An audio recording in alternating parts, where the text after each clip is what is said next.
Hello viewers, আসসালামু আলাইকুম। সবাই কেমন আছেন? আশা করি সবাই ভালো আছেন। আজকে আমি আপনাদেরকে দেখাচ্ছি হাঁসের মাংস রান্না। আর আমি যেহেতু আমার বাবার বাড়ি এসেছি বেড়াতে পূজার ছুটিতে। যদিও হিন্দু না, তারপরে সচরাচর অত বেশি ছুটি পাওয়া যায় না। তাই যে কয়দিনের ছুটি পেয়েছি দৌড়াতে, দৌড়াতে চলে এসেছি বাবার বাসায়।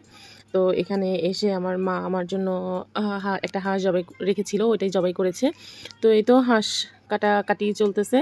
তো প্রথমে হাঁসটা পরিষ্কার করে নিয়েছে, তারপরে যে হাঁসটা কাটবে আমাদের এখানে হচ্ছে প্রথমে হাঁসের যে পালকগুলো থাকে ওগুলোকে পরিষ্কার করা হয়। পরিষ্কার করে তারপরে হচ্ছে পেটটা ফেলে দিয়ে তারপরে যে পেটের ভিতরে যে নাড়িভুড়িগুলো থাকে ওগুলো বের করে তারপরে হচ্ছে এটাকে আগুনে পুড়ে দেন হচ্ছে এটাকে কাটাকাটি করে তারপর রান্না করা হয়। এই যে এখন হাঁসের পেট কাটা হয়ে গিয়েছে। এই যে অনেক জোরে আগুন জ্বলতেছে। এখন এই আগুনের উপরে হাঁসটাকে পোড়ানো হবে। এই যে হাঁসটাকে পোড়ানো হচ্ছে খুব। এই তো হাঁসটাকে উল্টিয়ে পাল্টিয়ে ভালোভাবে পোড়ানো হবে। তো হাঁসটা পোড়ানো শেষ করে তারপরে এটাকে ছোটো ছোটো করে পিস পিস করে কাটা হবে। এই যে দেখতে পাচ্ছেন কিভাবে হাঁসটাকে এপিট ওপিট করে পোড়ানো হচ্ছে। হাঁস পোড়ানো কমপ্লিট। এই যে হচ্ছে তার চেহারা। খুব ভালোভাবে পোড়ানো হয়েছে। এবার হচ্ছে কাটাকাটির পালা। এবার আম্মু এই হাঁসটাকে ছোটো ছোটো করে পিস পিস করে কেটে নিবে। তো এই যে ছোটো ছোটো করে পিস পিস করে কাটা হচ্ছে।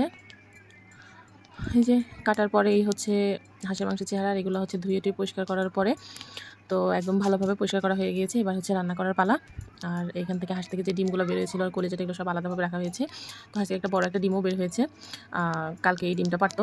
যা হোক, হাঁসের মাংস রান্না করার জন্য প্রথমে যে কড়াইতে তেল দিয়ে দিচ্ছে। প্রথমে কড়াইতে পরিমাণ মতো তেল দিয়ে তারপরে এই যে পেঁয়াজ কুচি দেওয়া হবে। পেঁয়াজটা হালকা ভাজা ভাজা করে নিচ্ছি। এরপর এখানে একটু আস্ত রসুন দিয়ে দিলাম, দিয়ে দিচ্ছি একটু রসুন বাটা, আদা বাটা।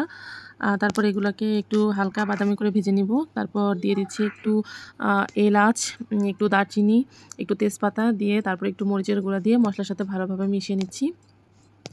মশলাগুলোকে বারবার নেড়ে দিলাম যাতে পুড়ে না যায়। এরপরে সামান্য একটু পানি দিয়ে মশলাগুলোকে ভালোভাবে কষিয়ে নিব। সামান্য একটু পানি দেওয়ার পর এই মশলাগুলোর মধ্যে বাকি যে উপকরণগুলো ছিল একটু হলুদের গুঁড়া, একটু লবণ আর একটু জিরের গুঁড়া দিয়ে দেবো।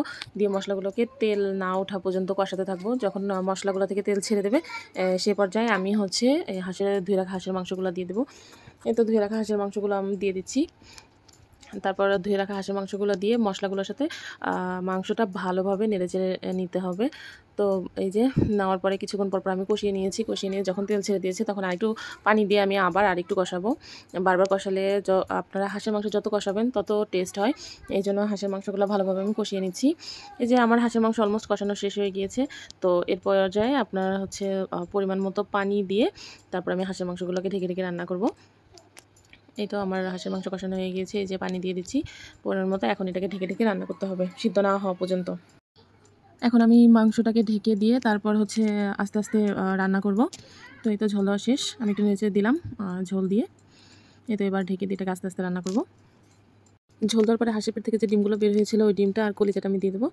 কলিজাটা আমি আগে দিইনি, কারণ হচ্ছে গলে যাবে। এই তো হাঁসের মাংস রান্না অলমোস্ট শেষের দিকে, ঝোলও অনেক কমে গিয়েছে। এই তো রান্না অলমোস্ট ডান। তো আমাদের রান্নাটা কেমন হয়েছে অবশ্যই কমেন্ট করে জানাবেন। আর ভালো লাগলে লাইক কমেন্ট শেয়ার করবেন। আর এটা হচ্ছে হাঁসের মাংসের ফাইনাল লুক। ভালো লাগলে অবশ্যই লাইক কমেন্ট শেয়ার করবেন। সবাই ভালো থাকবেন। আল্লাহ হাফেজ।